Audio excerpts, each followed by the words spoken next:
여러분 안녕하세요. 영국에 별로 관심이 없으신 분들도 영국에 왕이 존재한다는 것은 대부분 아실 겁니다. 그리고 많은 분들이 한 번쯤은 이름을 들어보셨을 엘리자베스 2세 여왕이 현재 영국의 국왕입니다. 1952년에 왕위를 계승했으니 벌써 약 70년을 굴림했네요. 왠지 왕이라고 하면 일반인들이 감히 범접 못할 아우라가 있지 않나요? 그런데 영국 엘리자베스 2세 여왕은 즉위하자마자 정말 엉뚱한 소송에 휘말립니다.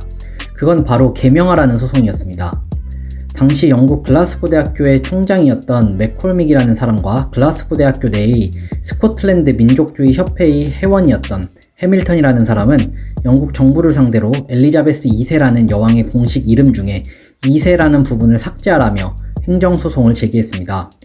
이들이 여왕이 아니라 정부를 상대로 소송을 건 이유는 영국에서는 국왕이 직접적인 소송의 대상이 될 수 없었기 때문인데요.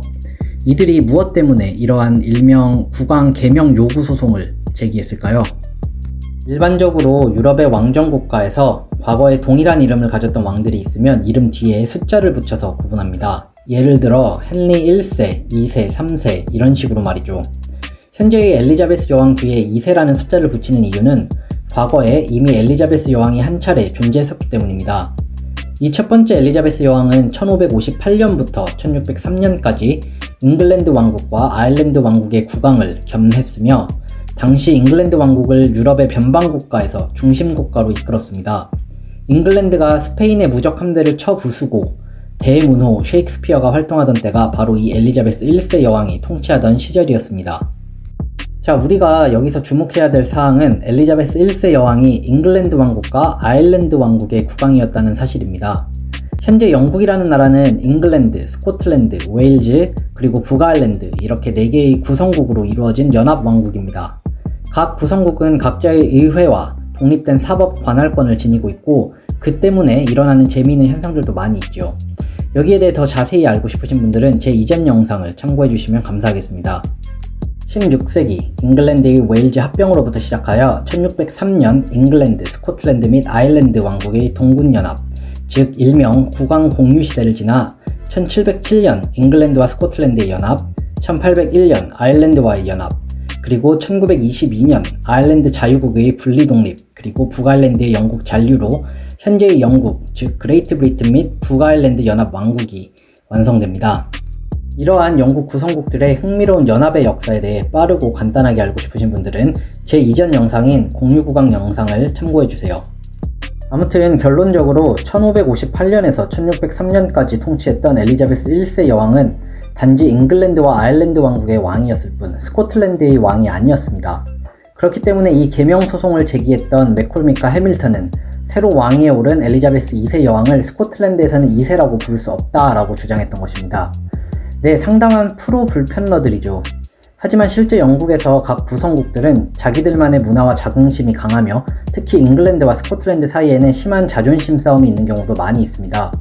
이런 정서를 고려해야 했을 때 잉글랜드의 왕이었던 엘리자베스 1세 때문에 새로 즉위한 엘리자베스 왕을 2세라고 부르는 것을 용납할 수 없다는 스코틀랜드인들의 주장도 이해가 되지 않는 것은 아니었습니다. 그리고 실제 이런 비슷한 선례가 있기도 했습니다. 물론 잉글랜드와 스코틀랜드가 정식으로 연합하기 전이었지만 그래도 한 명의 국왕을 공유하고 있던 동군연합, 일명 공유국왕 시대에 몇몇 왕들은 잉글랜드 왕국에서 불리던 이름과 스코틀랜드 왕국에서 불리던 이름이 달랐습니다. 1603년에서 1625년까지 통치했던 제임스 왕의 경우 잉글랜드에서는 제임스 1세, 스코틀랜드에서는 제임스 6세로 불렸으며 1685년에서 1688년까지 통치했던 다른 제임스 왕의 경우에는 잉글랜드에서는 제임스 2세, 스코틀랜드에서는 제임스 7세로 불렸습니다. 1689년에서 1702년까지 통치했던 윌리엄 왕의 경우에도 잉글랜드에서는 윌리엄 3세로 불렸으나 스코틀랜드에서는 윌리엄 2세로 불렸습니다. 이런 선례가 있었기에 맥콜믹과 해밀턴이 제기했던 이 소송을 단지 프로 불편러들의 쓸데없는 소송으로 볼 수는 없었죠. 국왕은 직접적인 소송의 당사자가 될 수 없다라는 원칙에 따라 이 소송의 당사자는 스코틀랜드 정부가 되었습니다. 소송을 제기한 맥콜믹과 해밀턴은 엘리자베스 여왕 이름 뒤에 2세라는 타이틀을 붙이는 것은 역사적인 사실과 어긋나고 정치적인 상황과도 맞지 않으며 잉글랜드와 스코틀랜드 간 체결된 연합조약과 관련 법령에도 어긋난다고 주장했습니다. 이에 맞서 스코틀랜드 정부는 원고들의 주장이 부적절하고 제대로 된 요건을 갖추고 있지 않으며 명확한 사실에 근거하고 있지도 않다고 주장했습니다. 또한 왕실 칭호법에 따라 포고된 엘리자베스 2세라는 칭호의 사용이 잉글랜드와 스코틀랜드 간의 연합조약과 관련 법령에 어긋나지 않고 이러한 칭호의 사용이 원고들의 권리를 직접적으로 침해하고 있지 않기 때문에 원고의 청구가 기각되어야 한다고 주장했습니다. 이 소송의 결과는 어떻게 나왔을까요? 우선 1심 재판부는 스코틀랜드 정부, 즉 여왕의 손을 들어줬습니다. 1심의 판결을 간략하게 요약하면 다음과 같습니다. 2세라는 숫자는 단지 왕실 칭호법에 따라 생겨난 형식과 칭호일 뿐이며 그렇기 때문에 2세라는 숫자 사용에 문제가 있을 경우에는 왕실 칭호법 자체에 대한 판단을 해야 합니다. 하지만 의회에서 통과된 왕실 칭호법의 위헌성을 판단하는 것은 법원의 권한 밖입니다. 또한 원고들은 여왕의 계명을 청구할 자격과 소송의 이익이 없습니다. 1심에서 패소한 맥콜믹과 해밀턴은 곧바로 스코틀랜드 대법원에 항소하게 됩니다. 그리고 1심에서와 마찬가지로 대법원 또한 이 소송을 기각했습니다. 하지만 기각의 이유는 조금 달랐습니다. 대법원의 판결을 요약해 보겠습니다.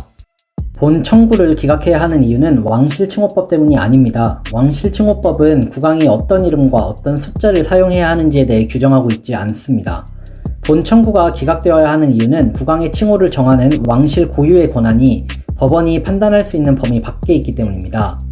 연합조약은 국왕이 2세라는 칭호를 사용하는 것을 금지하고 있지 않을 뿐더러 법원은 왕실 고유의 권한이 연합조약에 위배되는지 여부를 판단할 수 없습니다. 마지막으로 원고들은 소송을 제기할 자격이 없으며 본 소송은 민중소송에 해당하지도 않습니다.